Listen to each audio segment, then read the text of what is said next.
The case of David Heisler began as a mysterious disappearance, but what lies beneath is a dark and chilling story of betrayal, violence, and unthinkable schemes. The journey to uncover the truth not only unravels heinous crimes, but also keeps viewers on the edge of their seats with unexpected twists and turns. What really happened to David, and who is responsible? Join us as we uncover the truth. If you love gripping content like this, don't forget to hit the subscribe button to ensure you never miss a video and receive exclusive perks from our channel. The journey to uncover the truth awaits. Watch now. So, what's the I came story? home from work. I left at 3:30 this morning to go to work. I come home, my wife's stuff is missing. And I tried to call my boy.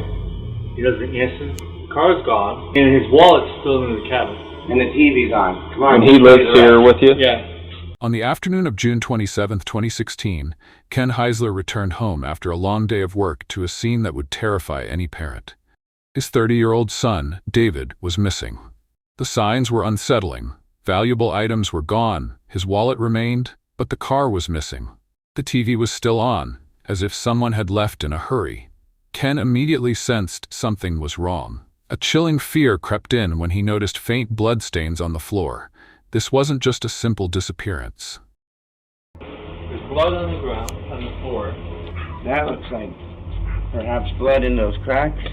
I mean, I thought he was he's the devil. hold of him. Under these circumstances, I'm telling you, something's wrong. Get out of here. But just so you know, you assisted them with really, really bad things.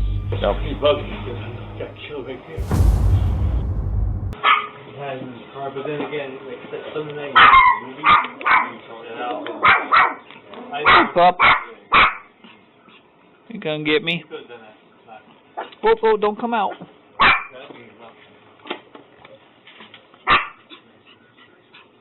Like I say, he knows the people that... I'm the private investigator on the case. Oh my gosh, this guy looks like Ozzy Osbourne. He's a bad guy. David? No, the son, or No, the boyfriend. of his ex-wife or ex-girlfriend. Yeah, girlfriend. David's mother. Yeah. I mean, it's so bad. I walked in the courtroom. Do you know what his name is? What's his name? Hold on. I think I ran a report on him. His rap sheet so long.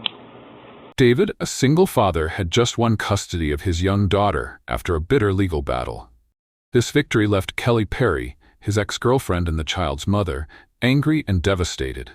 Not only did she lose custody, but her visits were now strictly supervised. With tensions at an all-time high, David's family hired a private investigator to dig deeper. All suspicions now pointed toward Kelly and the dangerous company she kept. So it has to be 24 hours before you actually do something, huh? before we can list him as missing? Is that what you're thinking? Yeah. Well, if we get a hold of him, under these circumstances, I'm telling you right now, is it likely that he was something's wrong? something? He wouldn't do this. Okay, I'm telling you. He Right may now. pawn but the blood, I don't think he would take Debbie's stuff. No. The iPad, yeah. Are any of his clothes missing or anything? Or did you notice? His shoes are still there, you know. There, yeah. Yeah. So you. But that bedroom's so trash. Yeah, it's hard to tell. When you I run got when you run the boyfriend's background, you're gonna see who you're dealing with. He's Ozzy Osbourne. I've run across that name Hair before. really big. So it's been a few years ago, Yeah. but He's my age, He's creepy. 55. yeah, I mean, I thought he Oh, was the he's- devil. Yeah. really. When I walked in the courtroom, I literally walked in the courtroom, the lights were like, I'm like, oh, That's- creepy. Yeah, that's. The judge, Wormsley, did you do something wrong? I'm like, no, I didn't do that. Oh, that's. But I have worked on this case, and this has been one of our biggest fears, right? Hmm. Okay? The people that she hangs out with. They're bad Sketchy news. people. Yeah, so I would take this more. I'd rather be more take it serious. Like we shouldn't even be in that garage right now at this point. Cause what if we're contaminating? Well, we've Yeah. looked at that. Yeah. We're not. So, it And looks like Okay, so say you only have them in 24 hours. Come back and take a sample of that blood. well, it's dried. We can get a sample of it. Yeah. Hmm. I'll leave that untouched. Yeah, we can scrape something up if we need to, but. So.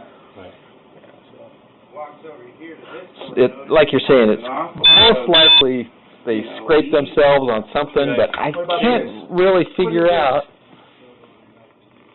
Maybe that's like when they flip the switch. You know, it's like they had a cut on their hand or something. They flip the switch, but then it doesn't go on the carpet. That's going down. You know, I didn't see anything on the carpet through here anywhere. It's going downward. Or, Yeah. Yeah, I don't know. As investigators worked to piece together the events, subtle but troubling clues began to emerge. Dried blood stains, signs of a possible struggle, and disarray in the house suggested something far more sinister. David's family insisted he wasn't the kind of person who would just walk away from his life. Tensions escalated as each passing minute brought no news of David, deepening the family's growing dread. Hello. Hi. How are you? Could I talk to her? Oh, sure. Okay. She didn't want to get up? I let her answer the door. It's her house. Oh, is this your mom or? No, just friend. Oh, a friend? Okay. So, I'm Sergeant Nucci. I know who you are. Oh, you know who I am? Santa Clara, correct? Yes. Yeah. All right. This is Detective Norman. Hi. Can we talk to you for a couple minutes? Sure. Or? Okay. First thing is, so did you get a call yesterday from officers from Santa Clara I Island? got a call from Detective Schaefer. Okay. And what did he talk to you about? He said that David was missing. I've been in contact with his parents as well. I've talked to the Washington police officer. Okay. I've been in contact with all of you guys, so. Okay. So what do you think is kind of going on? I honestly don't know what to think at this point. I'm just. The next day, Kelly Perry, David's ex-girlfriend, became a key focus of the investigation. When questioned by police, Kelly appeared shocked, but her words were filled with contradictions. She admitted exchanging texts with David before his disappearance, but claimed to be confused by his persistence. According to her, David had begged her to come to his house and even sent photos to prove his father wasn't home. For reasons she didn't fully explain, Kelly refused to go, raising even more questions. I'm really, flustered over the whole thing because I've been in contact with his dad. I've been in contact with Washington, Detective Schaefer. And what was his name this morning? Do you remember? I don't know who it was. It was another investigator that came by this morning. I don't remember his name, but... From what department? Did he say department he was with? Or is he private? I don't know. Like I said, I was asking what he should have said, and I couldn't remember. I'm not sure. I had just barely woke up when he showed up, so I don't know. But Okay. I've been in contact with all of them, and I just don't even know what to say at So this point. the last time you talked to him was when? The last time I actually talked to him was, I believe, Monday morning. No, Monday morning? Sunday morning. Sunday morning? Mhm. Okay. What did you guys talk about? He was trying to get me to go to his house and go stay the night with him and talk about things, according to him. I was kind of baffled by that because we don't have a relationship like that. I mean, if you remember correctly, it was last year around this same time, he was sending me text messages that were sexually soliciting kind of messages, like telling me to come have sex with him and he'll give me money. Oh, yes, I remember that. So we I don't remember have Okay. a relationship like that. So I was kind of taken back by that, wondering what that was all about. And then yesterday morning at 3:40, 3:30, somewhere around there in the morning, he was sending texts to my phone saying that his dad went to work and for me to come over. And I was And that's early asleep. Monday morning? Early yesterday morning, yeah. And I was half asleep and I said, good for you or good or something, because he sent me pictures that his dad wasn't home. And I'm like, Can I see those? Yeah, let me. Kelly continued to elaborate on her exchanges with David, describing his strange texts early on the morning of his disappearance. However, the more she talked, the less consistent her story became. She mentioned their ongoing custody battle and the tension between them, but her attempts to paint herself as uninvolved only deepened police suspicions. Could Kelly have had a motive for David's disappearance? Would it be okay to come in? It's hot out here. Oh, yeah. Okay. I argued that to the gentleman this morning, and he was like, "No, we'll stay outside." Oh, no, I I prefer the cool air. Yeah, he was in a three-piece suit with a hat. If my phone will go.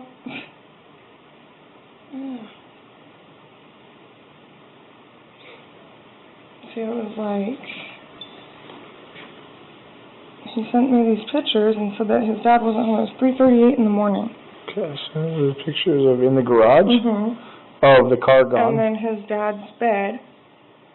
He is gone. Hello, you go back to sleep. Good. That was me. Kells. I said good. What's Kells? It's just my nickname. Oh. I go by my signature. Are you coming? Can you please give me an answer? I know. 3:55 a.m.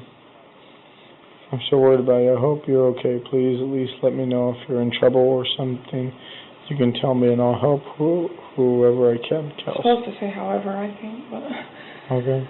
So I tried calling him yesterday after the Washington police officer called me, because after I got those texts, I woke up and I called him. I think it was like 10-something in the morning yesterday morning. I called and it rang and then went to voicemail. I figured he was probably at work.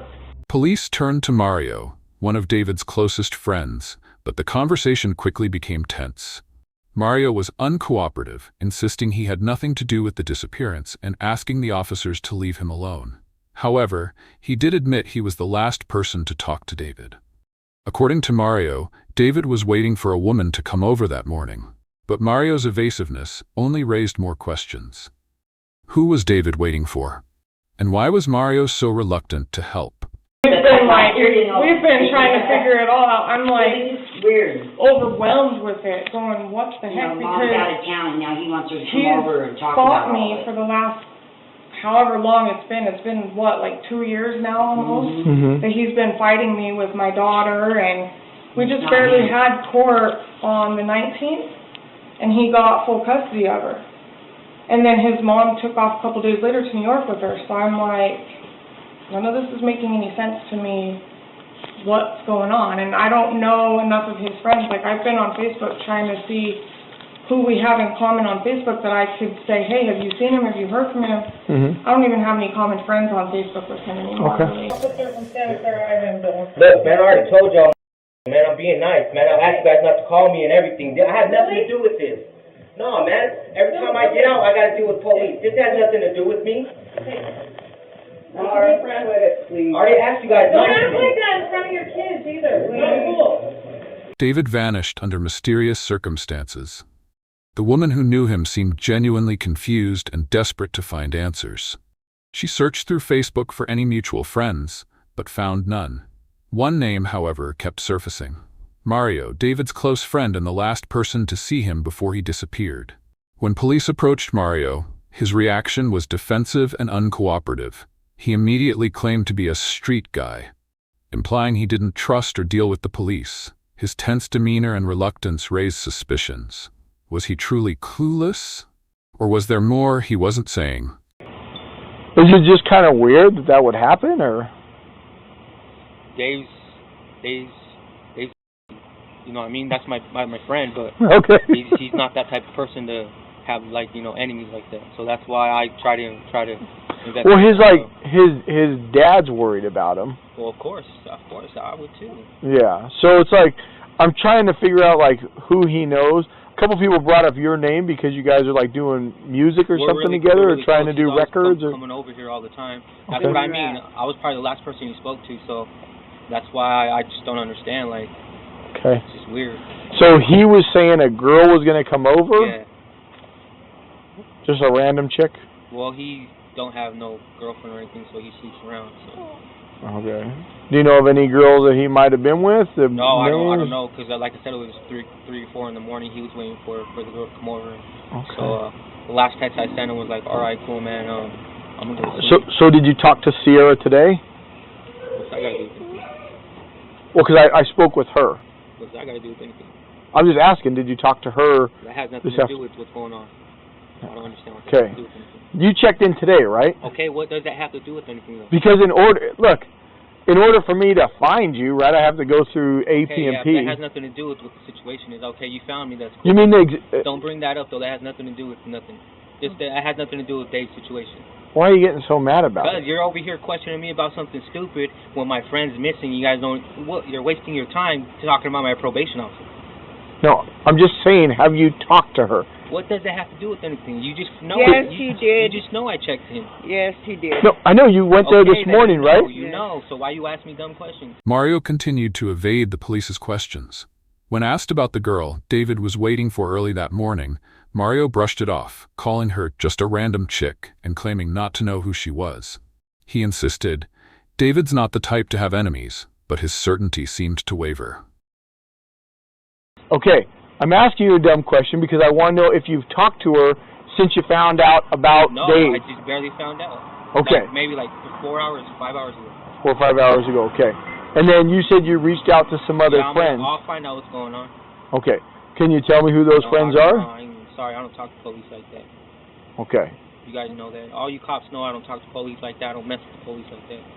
Okay. Well, I don't know. I mean, I've never... No, I don't talk to police. I'll never ever dime on anybody. I'll never bring any names up. I'd rather find out myself. Okay. But then if you find out yourself, who are you going to tell? I'm not going to tell nobody. Well, how are we going to know Dave's okay? Well, I'll know. I'll find out. I'll know. I know, but the point is to let his family know he's okay. Of course I'll let his family know. I know. Do you have their information, or? I think I was speaking to his mom on Facebook. I gave her my phone number, so. Okay. Mario, David's close friend, seems to be hiding something. He avoids cooperation, refuses to share information, and repeatedly claims he's uninvolved. The tension in his words raises the detective's suspicions. Meanwhile, with every passing hour, the hope of finding David alive fades further. Ken, David's grieving father, is convinced that Kelly, David's ex-girlfriend, is behind everything. The atmosphere grows darker and heavier by the minute. I mean, because in my heart, I think she did it. I think she's behind it. Personally. There's no other... I don't think anybody was out there for David. Why would they just specifically attack his house? So were you in court with him when custody was granted? Yeah. What was her reaction to it? She was crying all the time, and she really had no defense. Mental breakdown, and in judgment said that she needs help. I think we find the car to find David. Yeah, we're working real hard on that one. It's pretty bugging because I know I got killed right there. Detectives press Kelly further, focusing on her custody battle with David. Kelly blames Debbie, David's stepmother, for escalating the conflict and expresses anger over financial and parental pressures. Beneath her frustration, however, her story hints at unease, almost as if she's desperately trying to hide something. So tell us about custody just real quick so we can try and make sure we can answer your questions so the best. I had sole custody of her until September of 2014. Yeah, 2014. September 2014, I got married and moved to Cedar City. Who did you marry? I married James Perry. James Perry. And David came to my house a week after we moved to Cedar City and took her on an ex parte motion of custody, and we just barely had our trial. Who's pushing for all this? Is it Debbie? It's Debbie. Debbie's the one that has pushed all this because I was trying to move home to Wyoming where my family's at. Mm-hmm. And Debbie wasn't okay with that because then she wouldn't have Mariah close by. So she pushed David into, well, you can't let her take her, you can't let her take her. And it's been constant battle, and it's never between me and him over our daughter. It's always me and Debbie. Since he got custody of her, I've been on supervised visitation because they think that I'm coaching my daughter, or they think that I'm going to take off with her, and I'm like, I'm just trying to be her mom. You know, I've always been her mom. I've always taken very good care of her. Up until he took her, I was the sole provider for her. He owed me almost $4,000 in back child support when he took custody of her. He owed you $4,000? Mm-hmm. And now, is there a child support agreement? There was a child support order that stated that he was supposed to pay me child support, and when he got custody, they put it to where I have to pay him child support and it goes towards his arrears. So now it's at a zero balance. Oh, so you wouldn't have to pay in theory. Exactly. So Debbie has been nonstop, just are you with me, constant conflict. And at first, when he first took Mariah, the court said he couldn't even be there during my visits because they didn't want conflict for my daughter. Well, It's not him that has conflict with me, it's Debbie. Every time she gets upset with me, it's, oh, well, you're not going to see her, you're not going to have your visitation. Well, it's court ordered. You can't do that. So I just don't even know, like, she texts me, she's been in New York. Yeah. And the last 3 days, she hasn't answered my phone calls or nothing. I mean, she was court ordered that she was supposed to give me itinerary before she left. Didn't do it. Kelly maintains her innocence, but seeks sympathy as she talks about her fear for her daughter's safety. Her statements are riddled with contradictions, denying involvement while suggesting vague threats against her child. These inconsistencies only deepen the detective's suspicion, making them even more wary of Kelly. They need to understand, too, that I'm going through turmoil on my own, too, because we don't know where he's at or what happened.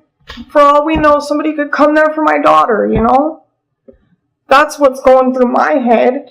So here, again, given all of these little events, I think we now need to posture ourselves to look at maybe something horrible did happen to David. Right. So we need to start establishing a timeline, and also that means alibis. Right. So that's another reason why I'm here, is that I need to get your whereabouts, if you're willing to, is to detail some of these things that helps us either say, hey, look, maybe you did have something to do with it. Right. Or, hey, look, she's super cooperative. She's given us everything we've asked for. That's all I want to do. That's why we're here. To you guys, because, like, I'm just as confused with this whole thing as everybody else. And I'm just as worried for David, for Mariah, for everybody that's involved, like, his family. I just want, like, I was trying to tell Debbie, we need to pull together for that little girl. Because she's probably worried sick, wondering what's going on. All these police around and all the hustle and bustle around her. She's not used to that. Time is running out, and detectives begin piecing together a timeline of events. Kelly resists providing an alibi, but is quick to discuss her legal plans to regain custody of her daughter. Her actions raise a troubling question.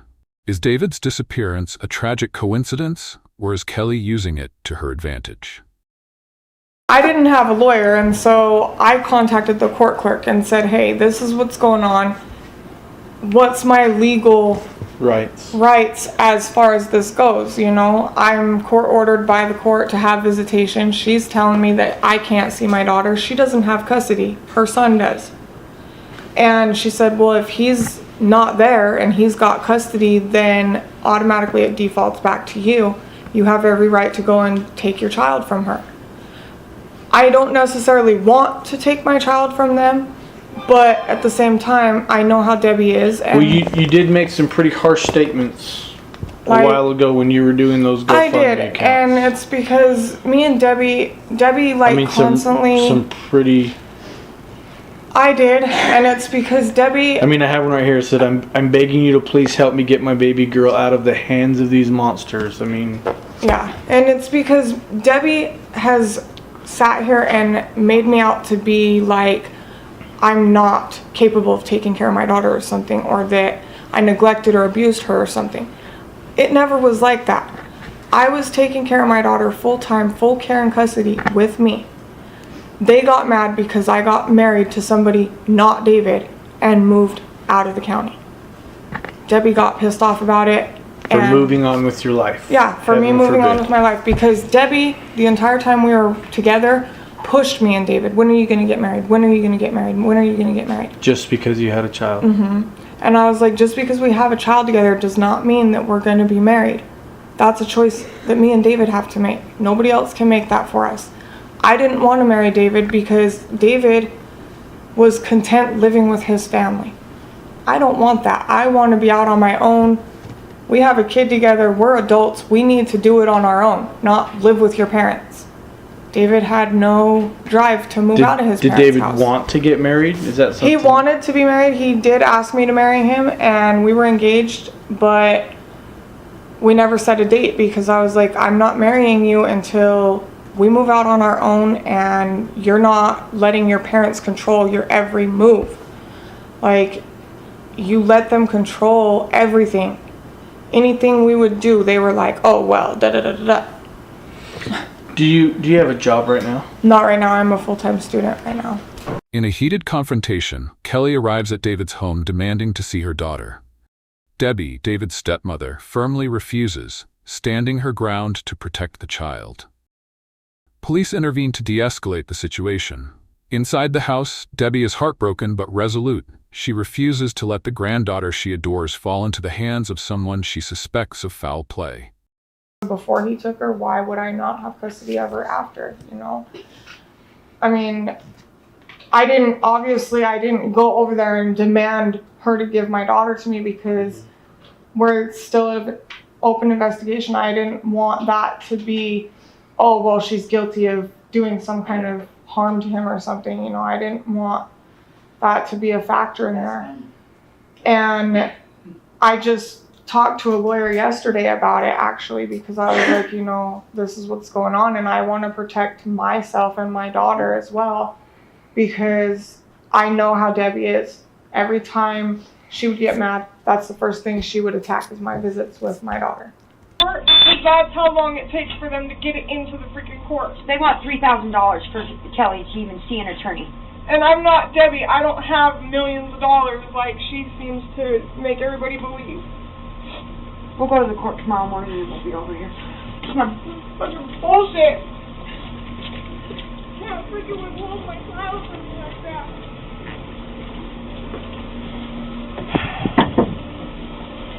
So locked. She said to go in. Okay, David, this is what I'm talking to Captain Rogers too. We have to go by the court order. Okay, the paper she has does not show, it shows dates. Obviously, David said these are dates we could do, let me know. Nothing's decided on, we can't enforce anything. I don't know if it's going to cause a problem in the court with refusing to let her see the kid. Here's the situation. You're the court-appointed supervisor, and I can't force you to supervise her. But we have to document what happened. Please. We have to document in a report that you refused to do it, and the reasons why. Will you please make sure we respect that, and please make sure that you also document that this isn't even her night. No, I understand. Yeah, that's all. That's what we're going off of. Okay, right. Thank you. Perfect. That's what we have to follow. We respect that. He said that, you know, it would be documented. She could take us. New clues surface as detectives learn that Kelly was dropped off near David's home early that morning by a woman named Tammy, along with a man known as Frank Hollywood Mellon. Frank, who has a close connection to Kelly, quickly becomes a person of interest. The story grows darker and more tangled, leaving everyone questioning. What is Kelly hiding, and how is Frank involved? And I'm fine with that. She's extremely unhappy with that and took off. And I completely understand your position where there's so many unknowns with David right now, and that's one of the unknowns is her. I'm just hearing her, overhearing her right now say that.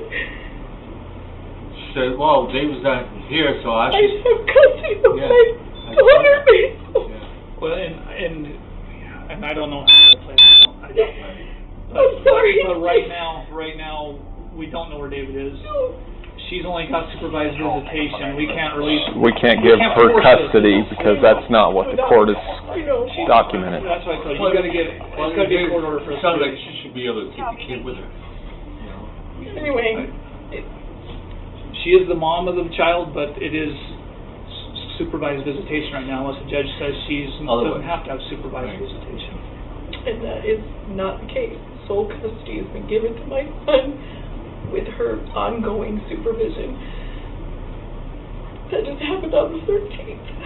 That's why hearing her say that. And my son's missing. Because, I heard something that, and she said, yeah, well, since David's not here, I should be able to have him around. Anyway, judge her that. I'm willing to let her talk to her. Just not today. I can't do this. And I'm willing to follow the court order, but that does not allow her to come back here till next Wednesday. Maybe by next Wednesday. Maybe by next Wednesday I'll be so raw and I'll be able to handle this. And hopefully it's something good. And hopefully by next Wednesday they've cleared her. Yeah. And we can move on. Well, there's a lot of time between now and then. Right. And a lot of things can happen. Every day more things develop. Right. There's so many unknowns right now. Yeah. There's so many unknowns, and we're doing our best to piece together. There's a possibility David took off someplace. We don't know. Yeah, we don't know. That's still a good possibility. We completely understand all of it. He's been known to take off for 3 days, but this is longer than he's ever been gone. Ever. Like I said, I haven't gone in there and touched anything, even though she told me to do that. I haven't done it. Just for that simple reason, because I don't want to be a part of whatever's going on in there and with this whole thing. I'm still very upset. Do you feel like you're not a part of it? I wasn't a part of it. I mean, other than the fact that, not knowingly, because I did give them the ride over there, but I didn't know that anything was going on. I didn't even think about it. It all makes sense now, but I didn't even think about it.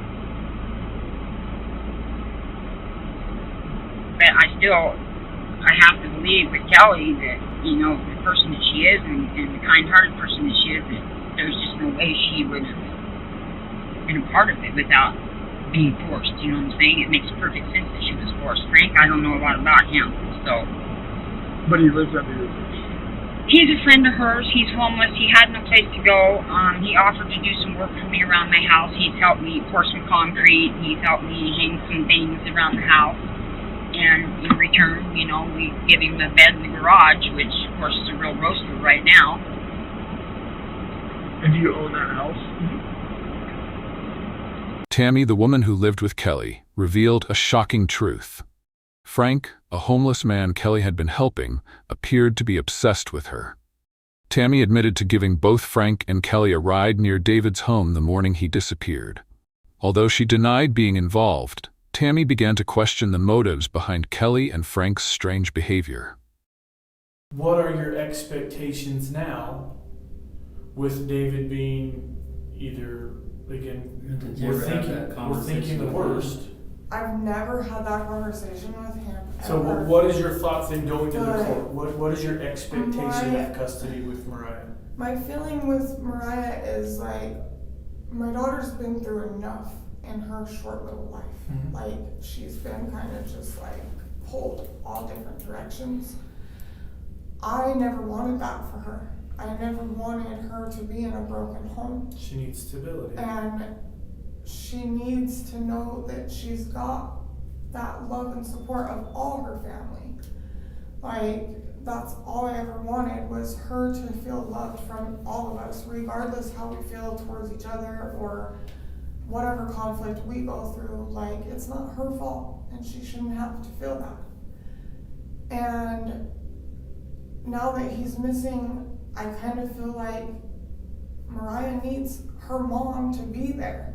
And Debbie's not allowing me to do that. I feel like with Daddy missing, Mariah was probably scared. She's probably sad. As her mom, I just want to be there to comfort those feelings for her, And I tried to explain that to Debbie, as much as you're missing your son and wish that you could hug him right now, I miss my daughter and want to hug her right now. And it's very unfair that you're not letting me do that. You're not letting me. During the interrogation, Kelly repeatedly emphasized her desire to protect her daughter, Mariah, while criticizing Debbie for keeping her away. But her emotional pleas only deepened the detective's suspicions. Was Kelly playing the sympathy card, or was she trying to divert attention away from what she truly knew? Be the mother to my daughter. It hurts because when I talked to Mariah on Saturday after Debbie denied me of my visitation, I got to Skype with her, and she expressed to me that she was sad because I couldn't be there with her, that she wished that I could be there with her all the time. And she expressed to me that she was scared because I don't know if it's something that was told to her or she just like made her own opinion, I don't know, but she said to me that she was scared because she thought somebody was gonna come into the house and take her or Nala, her puppy. And I said, honey, nobody's gonna take you, nobody's gonna do anything bad to you. I said, you're safe, it's okay, the cops are making sure the house is safe there. Nothing bad's gonna happen to you. The final text messages between Kelly and David unveiled a tense moment just before his disappearance. David sent pictures proving his father wasn't home. But minutes later, all contact abruptly stopped. Kelly admitted to asking for proof earlier, but her story only highlighted inconsistencies that made her role in the case more suspicious. But on Saturday when we were talking about me going over there, I had asked him at one point what time his dad goes to work. He said I don't remember what day it was, but I had asked him what time his dad goes to work, and that's why he said, so you'll be here at 3:20. Like he was assuming, because I asked him what time his dad went to work, that I was going to show up there. I mean, so far as to ask for proof that he wasn't there. I mean, he sent those pictures to you. Yeah, I didn't ask him for those pictures on Sunday though. I had asked him for proof on Saturday when I was telling him I'm on my way there. Prove to me that he's not there. Because I felt like he was like beating around every question that I was asking him. And I kind of got the feeling like there was something he wasn't trying to say to me. And so I was like, then prove it. Prove to me that your dad's not there. And he's like, how? And I said, I don't know, go take a picture of his car not in the driveway or something, I don't know. And then all of a sudden Sunday, he sends me the pictures that I asked for on Saturday. You asked specifically to take a picture of the garage, and you asked specifically to take a picture I don't of the remember bedroom. what specifically I said to him, but I had said, that was on Saturday that I said that to him, that I said, prove to me that he's not there. And I said, I don't know, take a picture of his car not in the garage, or him not in his room, or whatever. I don't know exactly my wording on it or whatever, but then he didn't send those pictures to me until Sunday. Frank's a wild card in my mind with him, with the feelings that he has for you. In court, they have recording systems in the courts, so everything that people say in the courts are heard. Right. After the judge gave the ruling, he tells you he'll fix this. Why do you think he said that? He said, I will fix this. That's what he told him. I'll fix this. I don't remember him saying that. Frank, still seething with anger after David's custody victory, became a prime suspect. Tammy revealed that Frank had ominously vowed to fix everything after the court's ruling. His dark threats led detectives to believe he played a key role in David's disappearance. Meanwhile, the pressure on Kelly mounted as her connection to Frank came under scrutiny. So I'm at the court hearing for custody. When the judge made the final ruling on June 13th. I know he was saying a lot of stuff when we came out of the courtroom to David. Like he was like what? Like he was angry about the fact that David was getting custody and I was still going to continue. Really angry. Yeah, like I was just like, will you just shut up? This is the time that you need to come clean and tell us, because if you don't, after this, your daughter is gone. You will never see her again. You understand that, right? I do understand that. And so if you have anything I'm trying to give you all, guys all the information that I can recall. Like, I mean, we've got your phone. It's got GPS on it. Right. The same thing with Frank's. We've got Frank's phone. We're gonna find out what happened. It's just a matter of time. Right. Whether you help us figure out what really happened, or whether we find out by having to go through people's phones and do this the hard way, the long way. Not that we're doing it. We'll figure it out. We'll do it's it. Gonna come out. There's just no way it's not gonna come out. Yeah. So right now is your opportunity to share anything with us that you want. So we have a county attorney that's listening in on this, and he can make any deals or recommendations with you right now. But after this, you walk out the door, it's done. You're on your own. You're on your own. Did you tell Frank that Dave's alone at home?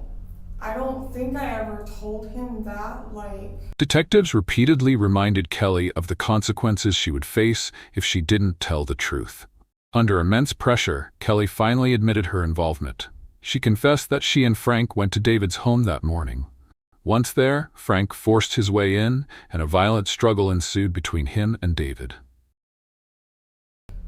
This isn't a time for. This isn't a time. This is the time to be sure. No, I Do you understand what's at stake here? Do I you do understand? I There's do. someone's life that's probably been taken. I do understand. You understand that. And it's this the is a father very of your serious- child. I know, I understand this is a serious thing, and I'm. So we're toying with in our head. I have all Either you this had something to do with crazy it emotions and had knowledge of it, or this rogue, crazy boyfriend of yours went and did it on his own. Either way, you know what happened, Kelly. You do. I just don't know what battle you're fighting inside that you think you can't tell us what's going on. If you're worried about being in trouble, we can get through that. Again, like we said, the county attorney's here. He's listening. If there's something you'd like to say to him, you can say that. We're welcome. I don't know what you're fighting with. I can only imagine the remorse that you're going through. But whatever it is, it needs to end now. Because if we find out later, or we crack this a No one's different gonna way, work with you. it's done. No one's gonna work with you anymore. Your child's gone. That's it. They're gonna be with Debbie and Ken for the rest of her life, and you won't have that opportunity to have your daughter. So we need it now. We're done playing around. It's been an entire week and a day now. So what happened? Tell us. Kelly described how Frank assaulted David and forced him into the car while she stood frozen in fear.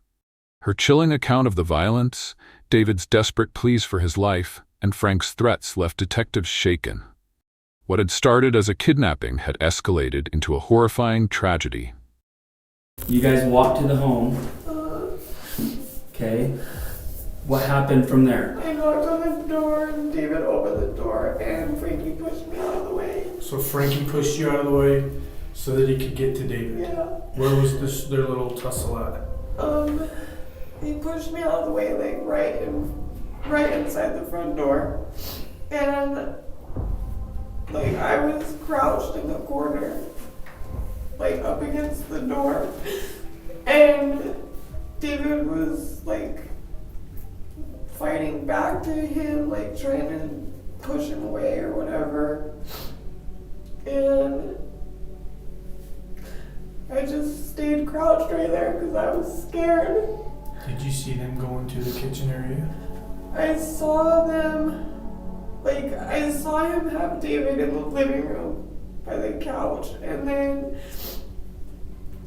I saw him open the garage door to go out in the garage, and then he got David's keys and he asked me to put the car in the garage. So I pulled the car in the garage, and David was he got David in the back seat of the car, and at some point David came back inside, and I think that's when they got in the tussle by the garage door, like going out to the garage. Is that where the blood came from?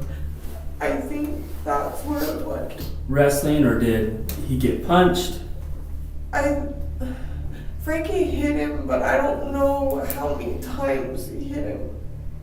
But I remember seeing him like hit David, and David was hitting back to him and like trying to push him off of him.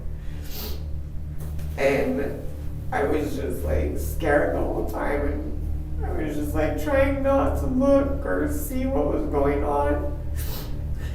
And then David said, okay, I'll just go in the car. Okay, I'll go in the car. But Frankie kept telling him that, because David said something about not wanting to die or something, and Frankie said, I'm not going to kill you. I'm not going to kill you. Just get in the car. Kelly was arrested for her role in David's abduction. She tried to portray herself as a victim, claiming she was coerced. But detectives weren't buying her story. With each new detail, the case became darker, and Kelly now faced a bleak and uncertain future. Is there anyone else involved? No. You say that now, but you have not been truthful with us. Is there anyone else involved? I'm trying to be truthful with you now Just because I you. was scared. So you and Frankie and Tammy. Yeah. Why would Tammy get involved the way she did? She didn't want Mariah to be with the Heislers? I don't know. She just was trying to help me, I think. How? By giving me a ride. And she just probably wanted me to be happy too.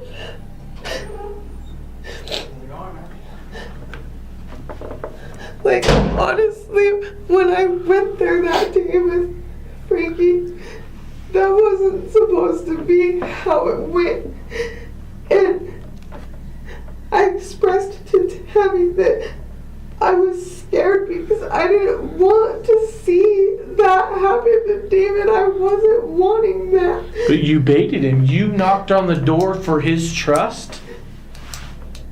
You sent those text messages to him to gain? I didn't know that. That? I didn't know that that's what was going to happen. What did you think was going to happen? I'll make him go away. Hold on, what else did he say? He was just supposed to scare him. I'll make David go away, is what he said.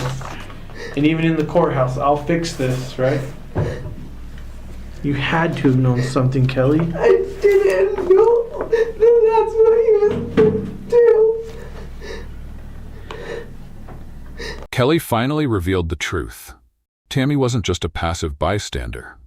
She had actively driven Kelly and Frank to David's house, with Kelly claiming the plan was simply to scare David into leaving. But things quickly spiraled out of control when Frank had other intentions. The fear in Kelly's voice made it clear she wasn't just caught up in this, she had been complicit from the start. But at the same time, you sat in the front seat of that car.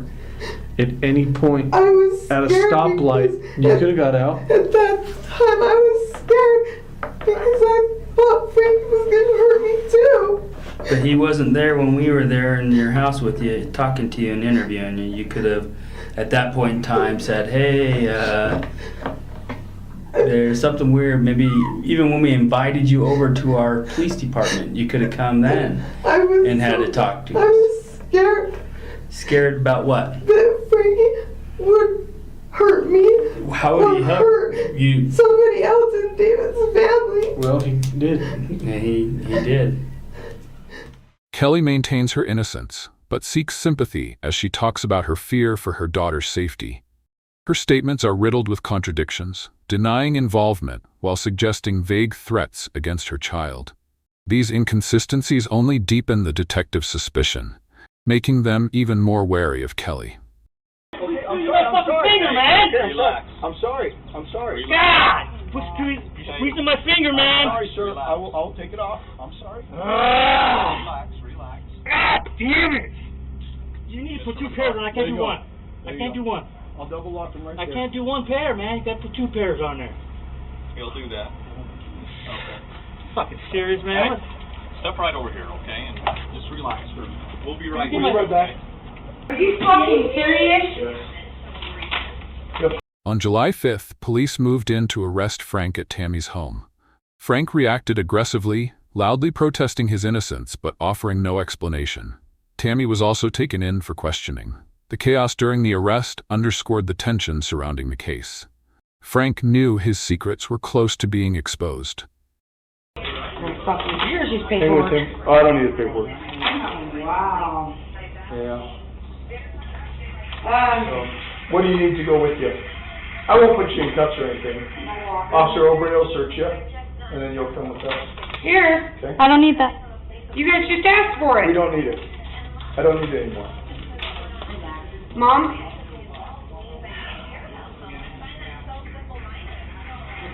Oh, man. This is some fucking bullshit. Yeah, but we're the ones putting up these fucking fires. But yeah, we're...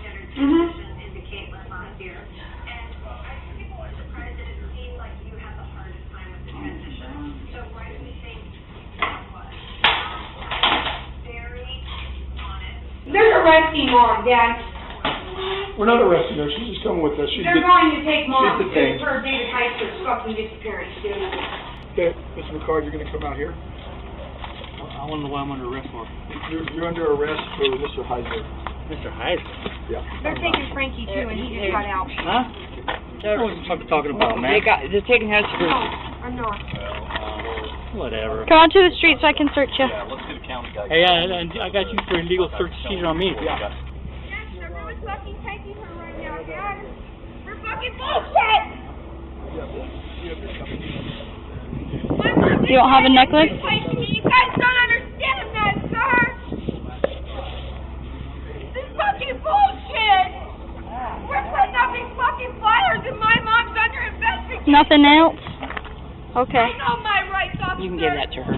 Okay. Just stay right here for me, okay?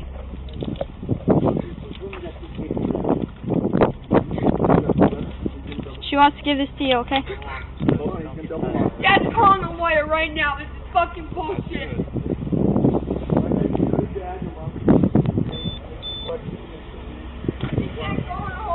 Did you hear that?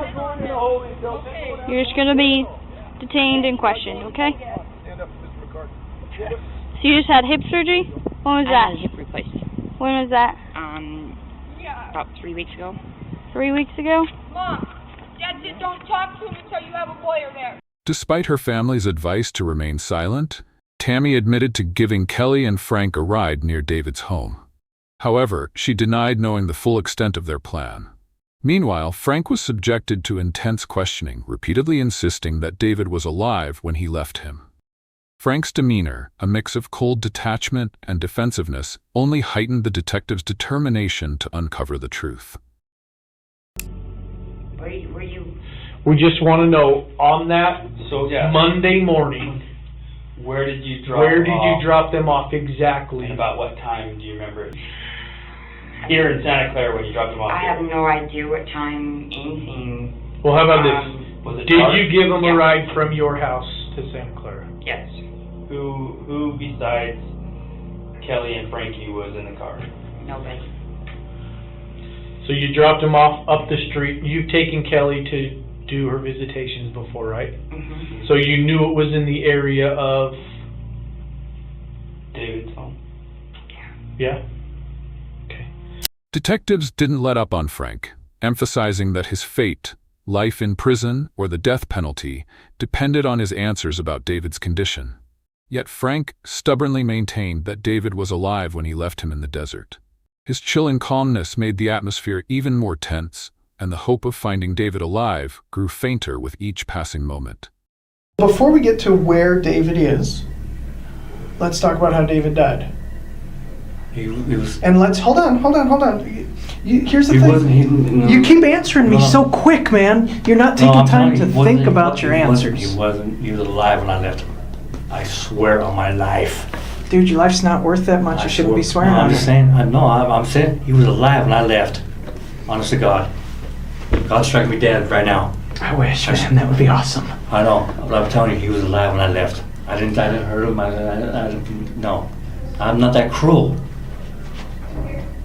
You think it's less cruel to leave him alive out in the middle of the desert than to kill him dead there? No. That's your answer right here. Is you're not that. You realize the difference between your answer right now determines whether you get life or determines whether or not you get the death sentence. You understand that, right? I understand that. Okay. I know.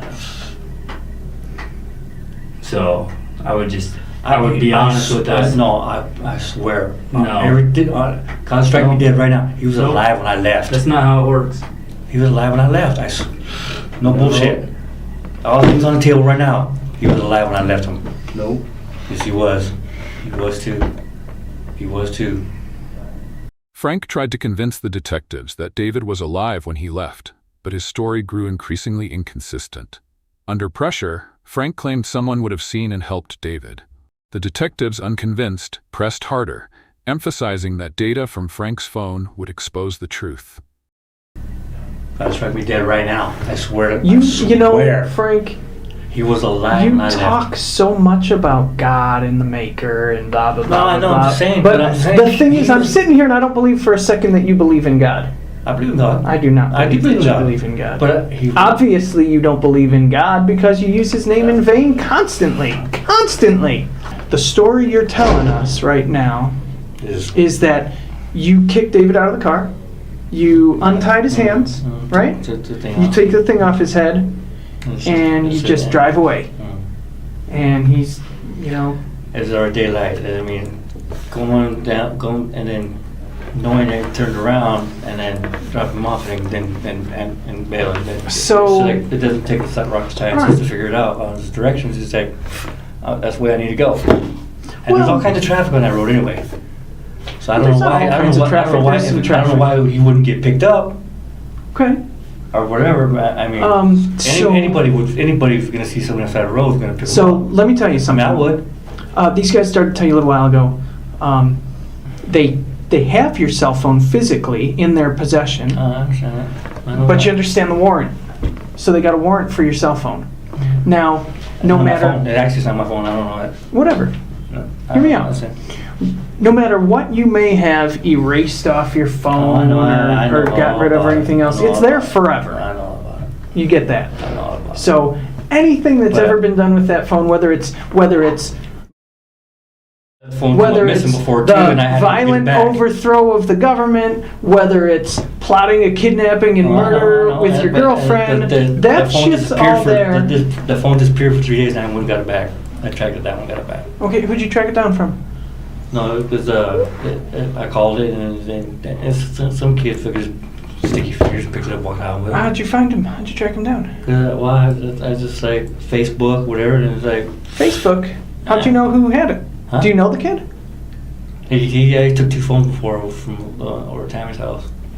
Okay. You need to start hanging out with fewer shitheads, right? Steal your stuff. Okay. Listen. I just watching out for them. Was it Frank or Francis? What'd y'all decide? Frank.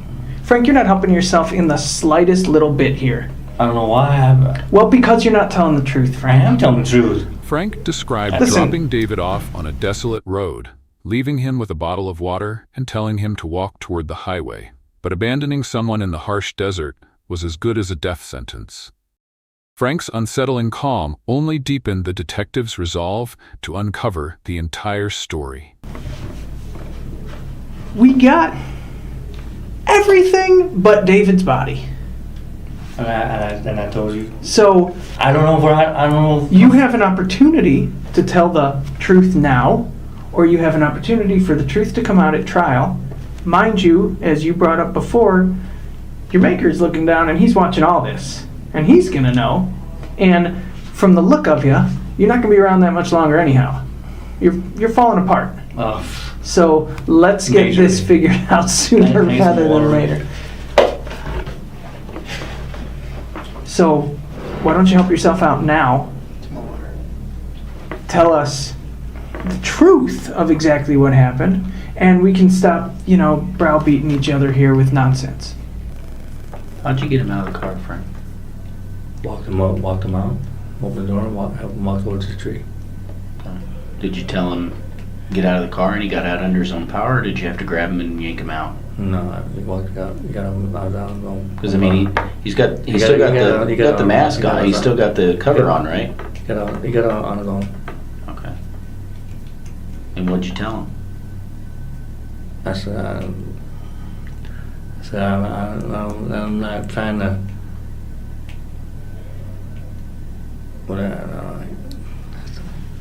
Exactly what I said. I said I'm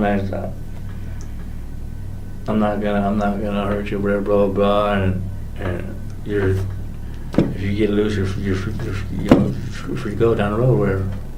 That's what I said. Now that. Okay. I said I'm not hurting you. I'm not gonna kill you or that. I kept on guaranteeing him that. He said, "Are you gonna kill me?" I said, "No, I'm not. That's not my the plan."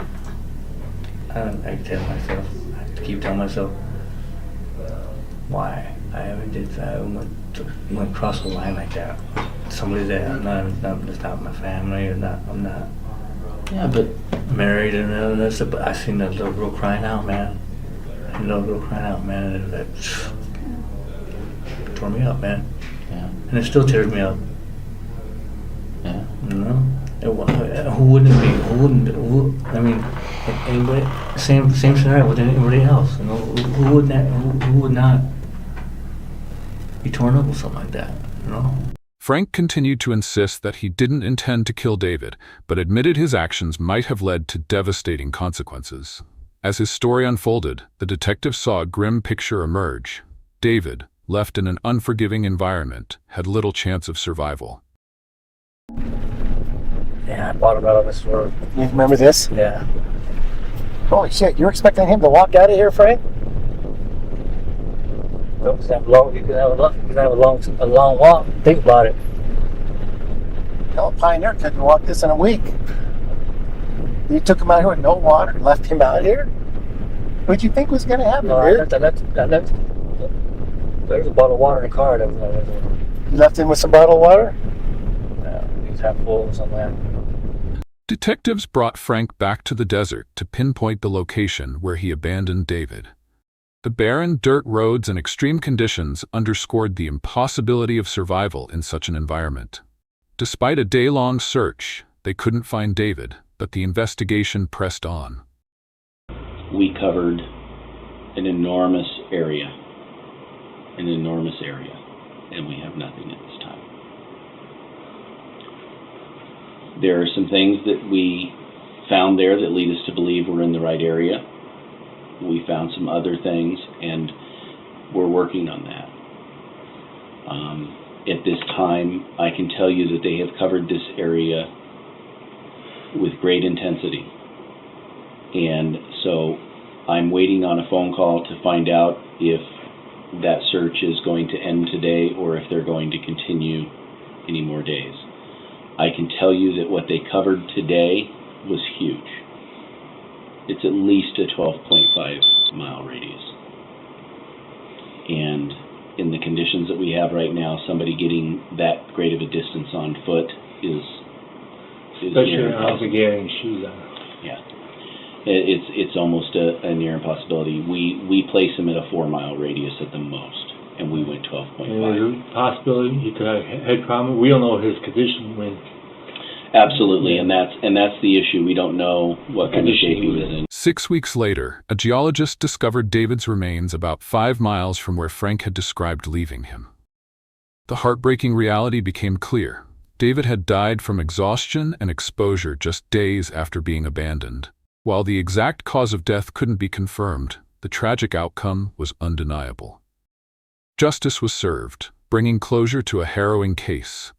Tammy received 3 years in prison for her role in aiding the crime. Kelly was sentenced to 35 years for kidnapping, resulting in death, and Frank received 75 years for murder and kidnapping.